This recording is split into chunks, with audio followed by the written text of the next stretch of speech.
Elena Vasquez floated gently in the cryosleep pod as the system slowly brought her back to consciousness. The soft hum of machinery filled her ears as warm liquid drained from the chamber. Her eyes opened slowly, adjusting to the bright lights above her. A mechanical voice spoke in calm tones. "Welcome back, Dr. Vasquez. You have been in cryosleep for 347 years, 6 months, and 12 days. Please remain still while medical systems check your condition." Elena tried to move her fingers. They felt stiff but responded to her commands. The memories came back slowly. Earth was dying. The gamma ray burst would arrive in 500 years. Humanity had to leave. She had volunteered for the long journey to find new worlds suitable for human life. Medical scan complete. All systems normal. You may exit the pod when ready. Elena sat up slowly, her body weak from the long sleep. Around her, she saw thousands of other cryosleep pods. Most were still active, their occupants continuing their long dreams. But some pods were empty, their inhabitants already awakened for various duties during the journey. A young technician approached her with a warm smile. "Dr. Vasquez? I'm Marcus Chun, part of the wake-up crew. Welcome back to the land of the living. How far are we from Earth?" Elena asked, her voice hoarse from disuse. "About 47 light years. We're currently orbiting a space station called Kepler's Dream. It's a research facility run by several alien species. They've invited some of our people to attend conferences and share knowledge." Elena was surprised. "We made contact with aliens?" "Yes, ma'am. About 50 years ago, ship time. Turns out the galaxy is full of intelligent life. Most species are friendly and curious about humans. You've been selected to attend an archaeological conference. Your expertise in ancient civilizations should be valuable." Elena had spent her career studying lost cultures on Earth and Mars. Before the evacuation, she had been working on understanding how ancient societies adapted to environmental changes. It seemed appropriate that she would continue this work among the stars. After a few days of recovery and preparation, Elena found herself aboard a shuttle heading to Kepler's Dream. The space station was massive, built in elegant curves that seemed to flow like water frozen in space.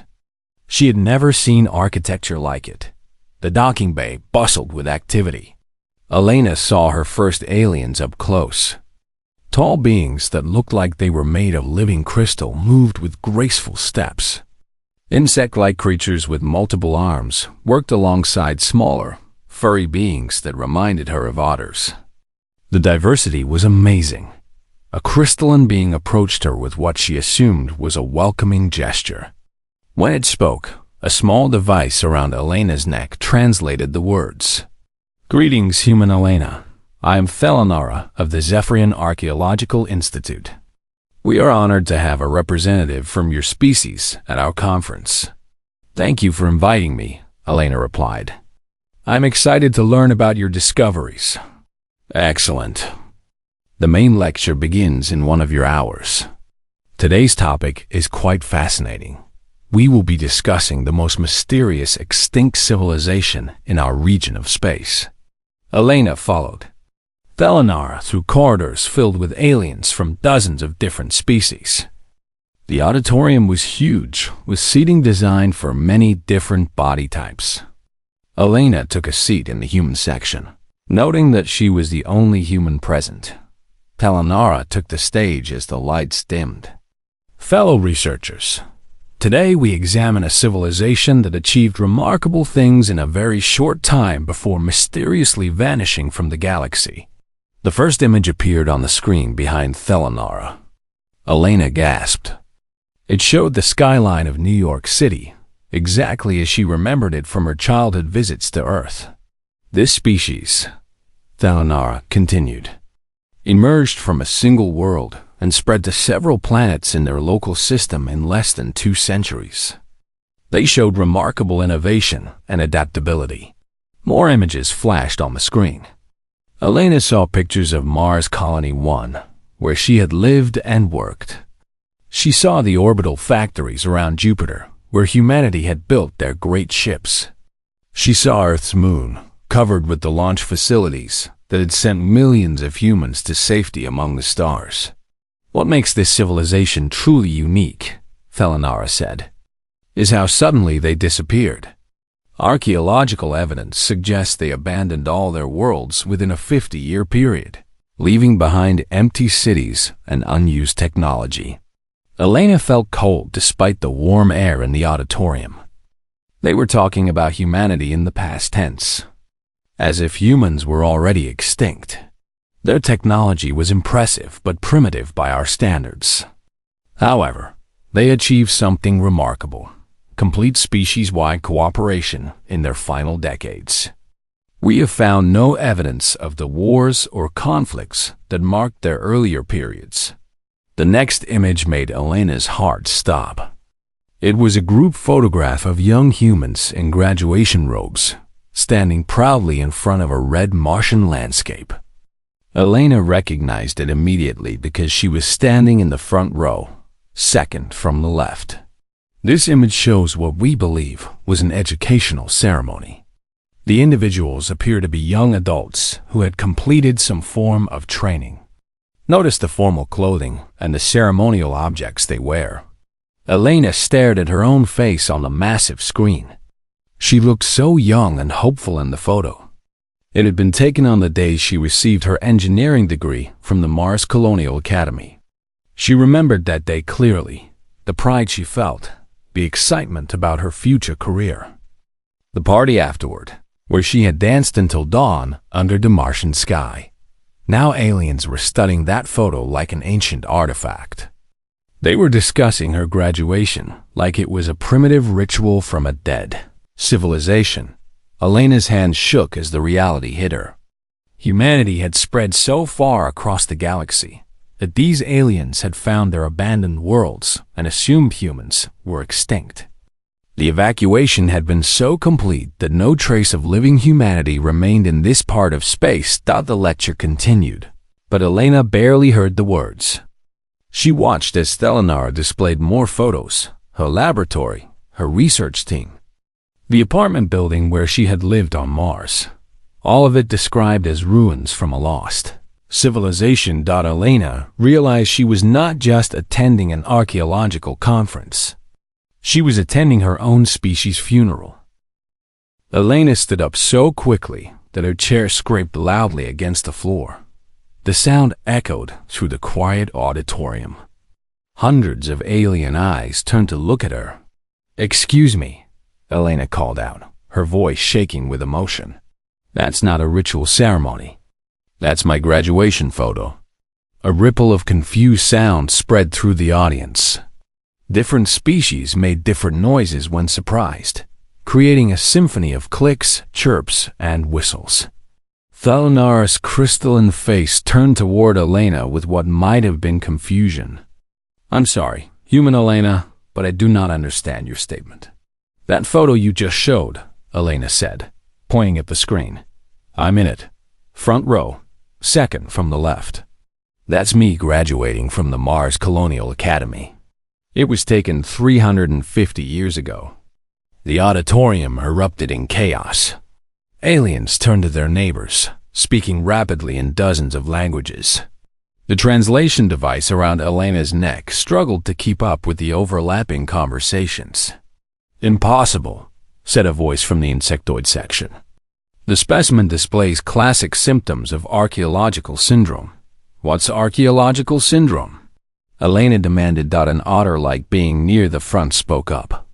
"It's a psychological condition where individuals become so obsessed with studying ancient civilizations that they begin to believe they lived in those times."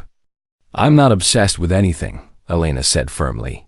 "I am Dr. Elena Vasquez, graduated Mars Colonial Academy in 2157, specializing in environmental engineering and archaeological preservation.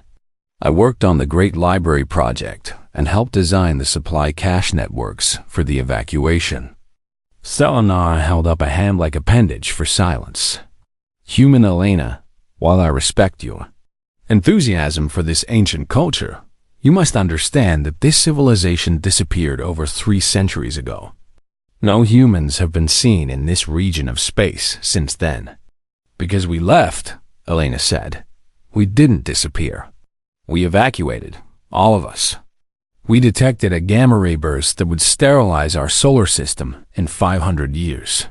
So we built ships and left to find new homes. The crystalline being's expression changed subtly. You speak with remarkable detail about these events. Because I lived through them.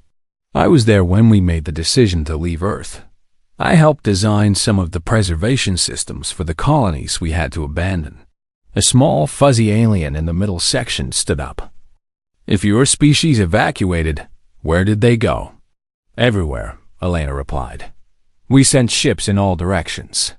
My ship was heading toward what you probably call the outer spiral. Other ships went toward the galactic core, the rim, even toward other galaxies. We spread out so that no single disaster could destroy all of humanity. Thelanara activated a control device, and new images appeared on the screen. They showed abandoned human cities, empty space stations, and derelict mining equipment. These sites show no signs of planned evacuation, the professor said. They appear to have been abandoned hastily, with valuable equipment left behind. Elena studied the images carefully. Those aren't signs of panic. They're signs of prioritization. We couldn't take everything with us. We took what we needed for survival and left the rest. The cities were meant to be preserved for any humans who might return someday. She pointed at an image of an empty apartment. Look at how the furniture is arranged. Everything is covered with protective sheeting.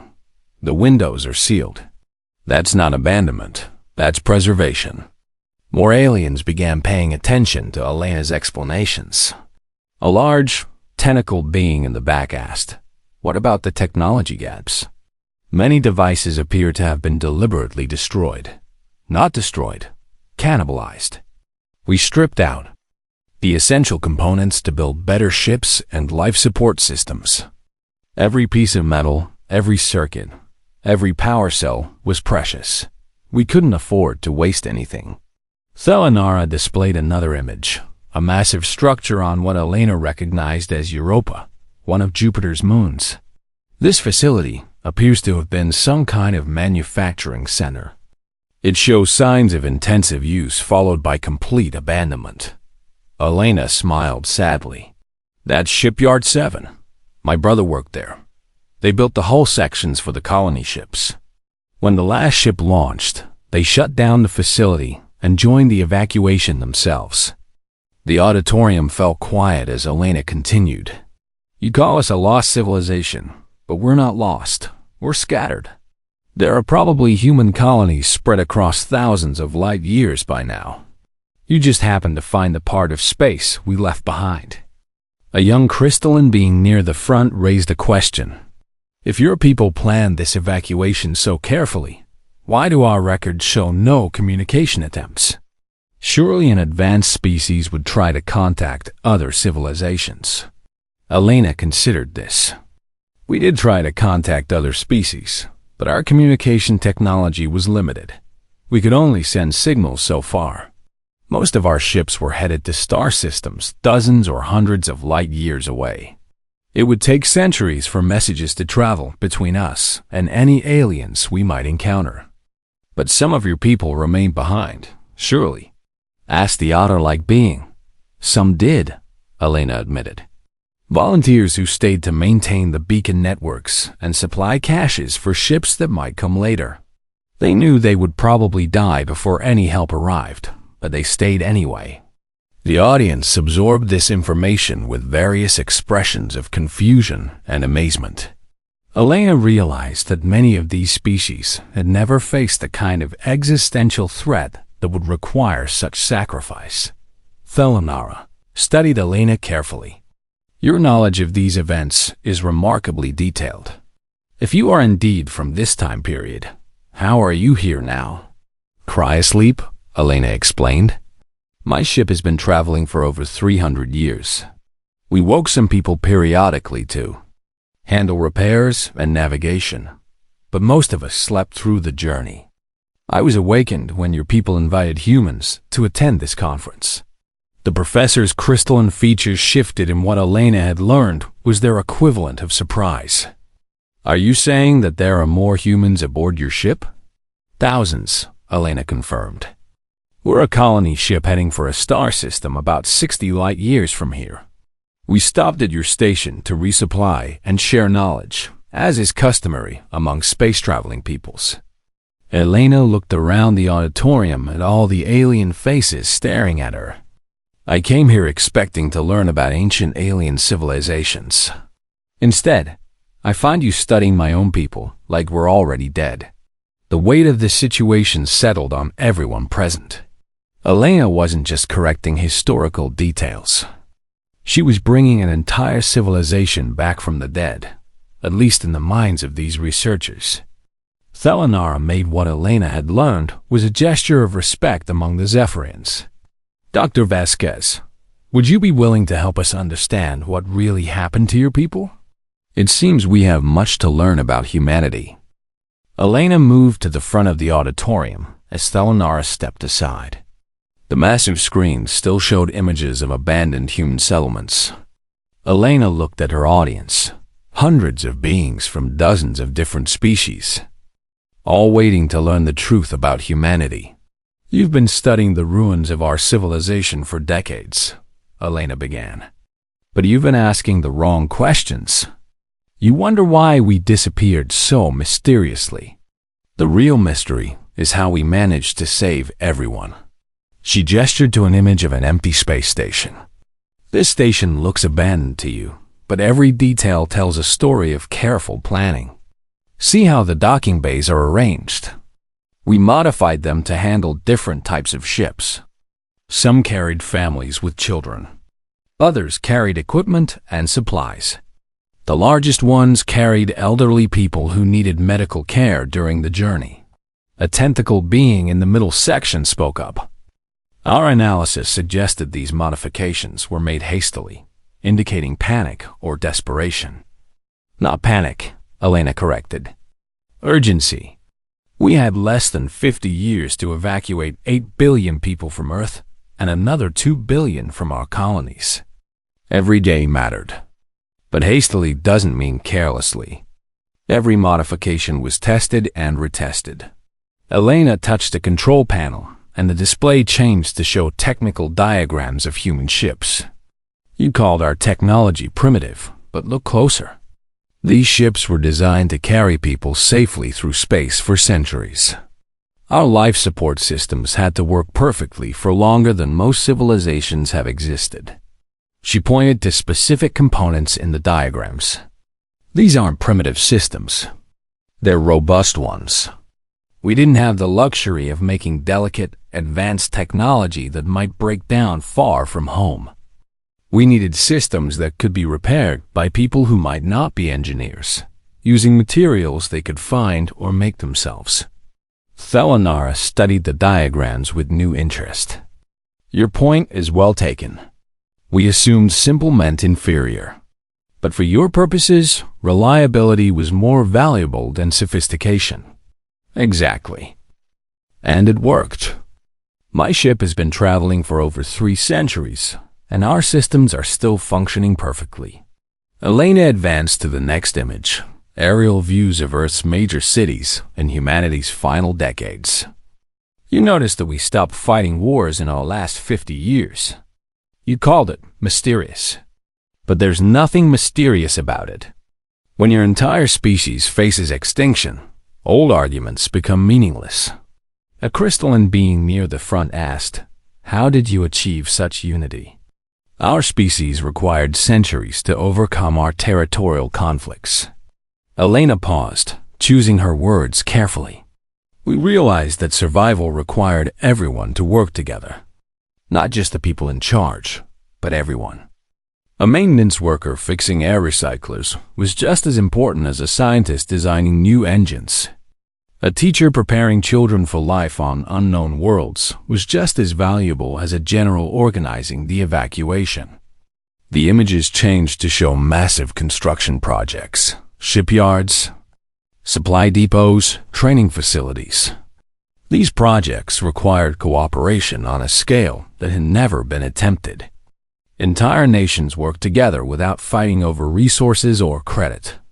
But how? Insisted the tentacle being.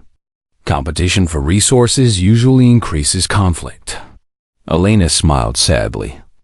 Because we weren't competing for resources anymore. We were sharing them. Every piece of metal that went into my nation's ships could have gone into another nation's ships instead. It didn't matter, because all the ships were carrying humans to safety. She gestured to an image of a massive supply depot. This facility stored food and medicine for the evacuation ships. It was built by 12 different nations working together. They shared costs, shared labor, shared technology. Not because they suddenly loved each other, but because they all wanted their children to live. A young alien in the back asked, "What about the people who stayed behind? Your earlier statement suggested some remained on your worlds." Elena's expression grew solemn. About 50,000 people volunteered to stay behind and maintain the beacon networks and supply caches. They knew that other human ships might arrive, decades or centuries later, and need help. The auditorium fell silent as the implication sank. These volunteers included some of our best. Engineers and scientists, Elena continued. They could have secured places on the evacuation ships easily. Instead, they chose to stay so that strangers, humans they would never meet, might have a better chance of survival. Elena advanced to the next set of images, showing automated systems and communication arrays. They designed these beacon networks to operate for thousands of years. Solar collectors, fusion reactors, automated repair systems. They built them to last longer than recorded history, just in case. Thalanar's crystalline features showed what Elena had learned was deep thought among the Zephyrians. This level of sacrifice for unknown future benefit is unprecedented in our records. It gets more impressive, Elena said. The volunteers didn't just maintain systems. They studied your people, all the alien species in this region. They left detailed records about galactic politics, trade routes, and cultural practices so that any returning humans would know what to expect. She brought up a new image, vast storage facilities filled with carefully preserved human artifacts. They also created cultural preservation sites. Art, music, literature, scientific records. They wanted to make sure that human knowledge and culture would survive, even if no humans ever returned to claim it. An insectoid being clicked a question. Why preserve culture when survival was uncertain? Surely practical supplies were more important. Elena turned to face the questioner directly. Because survival without culture isn't really survival. It's just staying alive. The volunteers believed that if humans were going to rebuild elsewhere, they should remember who they were and where they came from. The display shifted to show images of children, human children in training facilities, learning to operate ship systems, studying alien star charts, practicing emergency procedures. We spent 15 years preparing the youngest generation for life aboard ships and on unknown worlds. Children learned navigation, agriculture, medicine, engineering. By age 10, most human children could perform basic maintenance on life support systems. Elena's voice grew warm with pride. We didn't just evacuate our people. We educated them. Every ship carried teachers, libraries, and cultural archives. We made sure that the humans who reached new worlds would have all the knowledge they needed to build new civilizations. A small furry being asked quietly, "What about the elderly?" Surely they could not contribute much to such efforts. And then his expression became fierce. The elderly were our libraries. They carried lifetimes of knowledge and experience. We built special ships with advanced medical facilities to keep them comfortable during the long journeys. Many of them lived long enough to see the new worlds and help establish the first colonies. The audience absorbed this information with growing amazement. Elena realized that these species had never witnessed anything like humanity's great evacuation. "You studied our ruins and concluded we were a failed civilization," Elena said. "But we didn't fail. We succeeded beyond any reasonable hope. We moved our entire species across impossible distances and gave them everything they needed to thrive in new homes." Selenara spoke with something that sounded like awe in the translated voice. "Dr. Vasquez, your people achieved something that we believed was impossible. No known civilization has ever successfully executed a species-wide evacuation of this magnitude." Elena looked around the auditorium at the hundreds of alien faces staring at her with new understanding. "We didn't just survive extinction," she said quietly. "We turned extinction into expansion." Selenara moved closer to the display controls, and the images changed to show detailed technical diagrams and analysis reports. Elena was surprised to see that they weren't just human designs. They were improved versions, modified with alien technology. "Dr. Vasquez, I must confess something," the crystalline professor said. "We have not been studying your people purely for historical interest. We have been trying to understand how you achieve things that our combined civilizations have never managed." Elena looked puzzled. "What do you mean?" A large tentacled being in the center section rose to speak. "I am Admiral Kethter of the Galactic Cooperation Council. For the past 2 centuries, we have been studying human innovations because they consistently solve problems better than our traditional methods." The screen showed side-by-side comparisons. Human ship designs next to alien vessels. Human life support systems compared to alien equivalents. Human resource distribution networks alongside galactic trade systems. In every case, Admiral Kethter continued, human solutions prove more efficient, more reliable, and more adaptable than our own. Elena studied the comparisons with growing amazement. "You've been reverse engineering our technology?" "Not just technology," said a small bird-like alien near the front. "Social structures, decision-making processes, resource allocation methods. We have been trying to understand how your species achieved such unprecedented cooperation."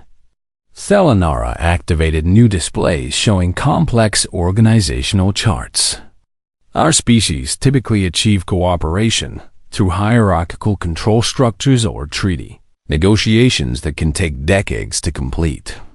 Your people seem to coordinate billions of individuals across multiple worlds almost instantly." Elena shook her head. "It wasn't instant. We had been practicing cooperation for centuries through trade, communication networks, and shared scientific projects. The evacuation was just the largest example." "But how did you resolve conflicts over resources?" asked an insectoid researcher. "Our analysis shows that your evacuation required reallocating approximately 60% of your species' total industrial output. Such massive changes should have caused economic collapse and social unrest." "They almost did," Elena admitted. "The first few years were very difficult. Some groups tried to hoard resources or build private evacuation ships. But we developed systems to handle those problems." The display showed human administrative buildings and communication centers. "Tell us about these systems," Selenara requested. Elena pointed to the images. "We created transparency networks. Every resource allocation decision was public. Every ship manifest was available for anyone to review. Every family knew exactly what resources they were allocated and why." She gestured to another building. "We also created appeal systems. If someone thought a decision was unfair, they could request review by panels that included people from different nations and different social groups. The process was fast but thorough." Admiral Kethter leaned forward with obvious interest. Our attempts to recreate these systems have failed repeatedly. Without human psychological structures, we cannot achieve the same level of trust and cooperation. Elena was beginning to understand the magnitude of what these aliens were telling her. You're saying that human methods work better than your traditional approaches? A young crystalline being spoke up excitedly. Dr. Vasquez, human innovations have improved our civilization in countless ways. Our shipping networks are 30% more efficient using modified human logistics systems. Our resource allocation algorithms are based on human distribution methods. Even our conflict resolution procedures incorporate human negotiation techniques. Elena felt overwhelmed. But you're all advanced species with centuries or millennia of development. How could we possibly have anything to teach you? Thalanara's features shifted in what Elena recognized as their equivalent of a gentle smile. Because you face challenges that we never had to face. Most galactic civilizations develop slowly, with time to solve problems gradually. Your people were forced to innovate rapidly under extreme pressure. The screen showed comparative timelines, other species' technological development spanning thousands of years, while human advancement compressed the same progress into mere centuries. Pressure creates innovation, Elena said, understanding dawning. We had to find solutions quickly, so we couldn't afford methods that were slow or wasteful. Exactly, said Admiral Cathar. And because your survival depended on cooperation, you developed social technologies that prioritize collective benefit over individual advantage. Elena paused, considering something important. Wait, you said you've been studying our ruins for centuries. But if you've been in contact with humanity for 50 years, surely you know that we survived? The aliens exchanged glances that Elena interpreted as embarrassment across multiple species. Thalanara spoke carefully. Dr. Vasquez, we have been in contact with human ships and colonies for over a century. Your people are thriving in dozens of star systems across the galaxy. Elena felt the strength leave her legs. She sat down heavily in a nearby chair. What? Human colonies in the Andromeda Approach region have developed remarkable agricultural techniques, continued a small, furry researcher. They're feeding populations twice the size than our worlds can support, using half the resources. Human settlements near the galactic core have invented new methods for mining in high-radiation environments, added another alien. They're extracting materials that we thought were impossible to harvest safely. The human colony. Ships that headed toward the outer rim have established trade networks that span thousands of light years, said Admiral Cathar. They're using cooperation-based economics that generate wealth faster than our traditional competitive systems. Elena stared at them in shock. Then why are you studying our ruins like we're extinct? Thalanara gestured apologetically. Because distance makes communication difficult. News travels slowly across such vast spaces.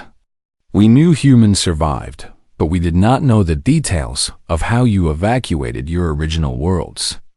The ruins were our only source of information about that remarkable achievement. Elena felt tears forming in her eyes.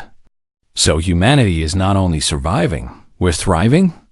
Beyond anyone's expectations, confirmed Admiral Cathar. Human colonies consistently outperform predictions for population growth, technological development, and social stability.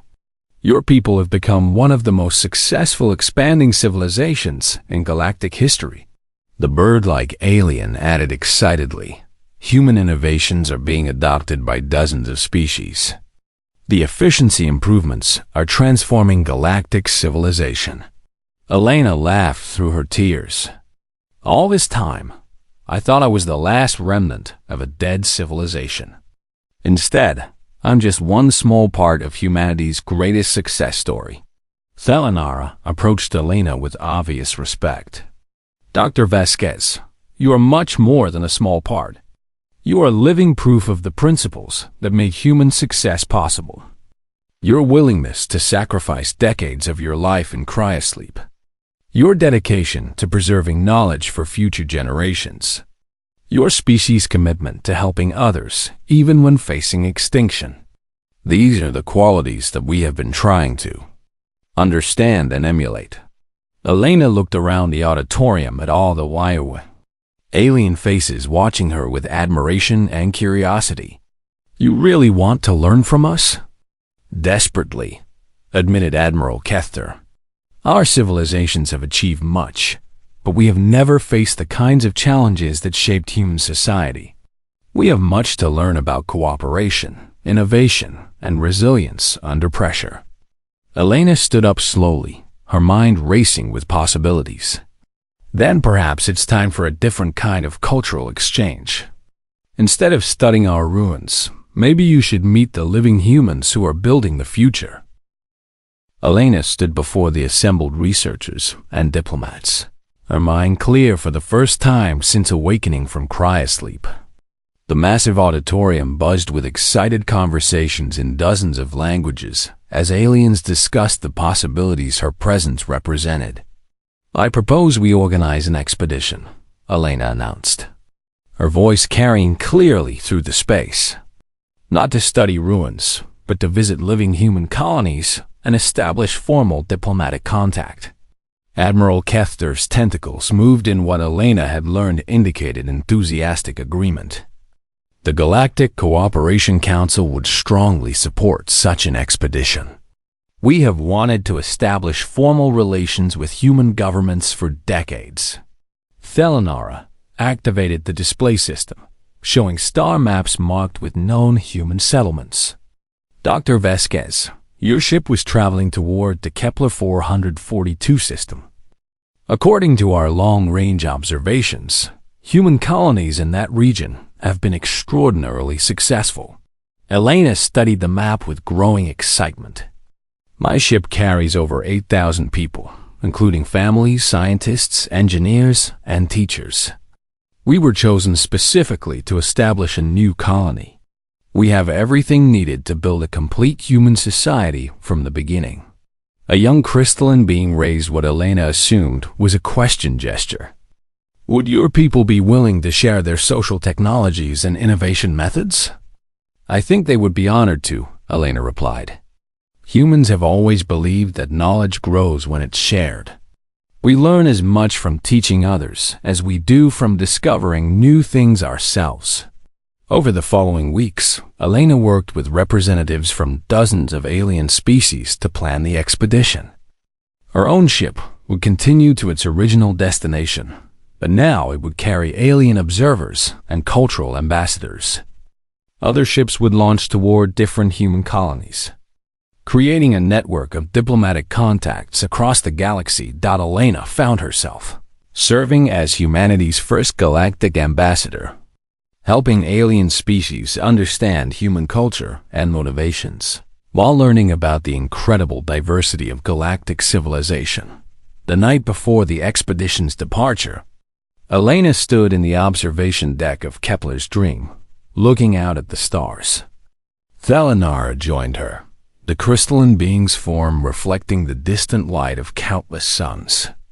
Dr. Vasquez, I must ask you something that has puzzled me since our first meeting, the professor said. You speak of human achievements with pride, but you seem surprised by your species' success. Did you not believe humanity would thrive? Elena considered the question carefully. We hoped we would survive, but survival and thriving are very different things. When we left Earth, we knew we might lose everything that made us human, our cultures, our knowledge, our connections to each other. We feared that even if our bodies survived the journey, our civilization might not. Yet the evidence suggests the opposite occurred, Thelanara observed. Human civilization has not only survived but expanded and improved. Elena smiled. That's because we discovered something important during the evacuation. Human civilization isn't about cities or technology or even our home worlds. It's about how we treat each other, especially when things are difficult. The crystalline being's features shifted thoughtfully. Your evacuation preserved these social bonds? It strengthened them. When you're traveling through empty space for centuries, you learn to value every person on your ship. You learn that cooperation isn't just helpful, it's essential for survival. You learn that helping others is the same as helping yourself. Elena pointed toward a distant cluster of stars. Somewhere out there, human children who were born on ships are now adults building new cities on new worlds. They carry the lessons we learned during the evacuation. They know that civilizations are built by people working together, not by technology alone. Is that why human innovations work so well for other species? Thelanara asked. I think so. Our methods assume that everyone wants the group to succeed, because we learned that individual success is meaningless if the group fails. Other species designed their systems during times of abundance and stability. We designed ours during an existential crisis. The expedition ships began their final preparations in the docking bays below. Elena could see the massive vessels through the transparent deck, some carrying diplomatic teams, others loaded with gifts and cultural exchanges, all heading toward different corners of human space. Dr. Vasquez, Thelanara said quietly, I believe your people have given the galaxy something more valuable than technology or resources. What's that? Hope. Proof that cooperation is possible, even under the worst circumstances. Evidence that civilizations can choose to help each other instead of competing with each other. Elena felt a warmth in her chest that had nothing to do with the station's environmental systems. You know what the strangest thing is? We never intended to inspire anyone. We were just trying to survive. Perhaps that is why your example is so powerful, Thelanara suggested. You did not cooperate to impress others or to prove a point. You cooperated because it was necessary. That authenticity makes your achievements more meaningful. The first expedition ship launched, its drives casting brilliant light across the observation deck. Elena watched it accelerate toward distant stars, carrying the hopes of dozens of species for a better future. I keep thinking about that graduation photo, Elena said. When it was taken, I thought it marked the end of my education. I thought I was ready to start my real life. But your real life had not begun yet? Elena laughed softly. My real life began 350 years later, when I stood up in an auditorium full of aliens and said, that's my photo. Everything before that was just preparation. More ships launched, carrying their precious cargo of diplomats and scientists toward human colonies scattered across the galaxy. Elena imagined the surprise of human settlers when alien ships arrived carrying messages of friendship and requests for cooperation. Dr. Vasquez, do you think your people will be happy to learn about galactic civilization? Thelanara asked. I think they'll be fascinated, Elena replied. Humans love learning new things and meeting new people. Some of our colonies have probably been hoping for contact with other intelligent species for decades. Elena turned away from the observation window as the last ships departed. Her own ship would launch in a few hours, carrying her home to complete a journey that had begun centuries ago. But now it was more than a journey to a new world. It was a journey toward a new chapter in galactic history. You know what I realized? Elena said as they walked toward the docking bay. Humanity's greatest achievement wasn't building the ships or organizing the evacuation or even surviving the journey. What was it? Elena smiled as she thought about the thousands of aliens now traveling toward human space, eager to learn and share and build something better together. Our greatest achievement was showing the galaxy that extinction doesn't have to mean failure, that endings can become beginnings, that even when you lose everything you thought mattered, you can still build something beautiful. As Elena boarded her ship for the final leg of humanity's greatest journey, She looked back once more at the space station, where she had discovered that her people were not extinct. They were legendary. Their absence had become a teacher. Their struggle had become inspiration. Their survival had become hope for the entire galaxy. The ship's engines hummed to life, carrying Elena toward a new world where humans and aliens would work together to build civilizations based on cooperation instead of competition. Behind her, the graduation photo that had started everything remained displayed in the station's archives. No longer a relic of a lost civilization, but a symbol of humanity's greatest gift to the stars, proof that the future could be better than the past, if people were willing to work together to make it so.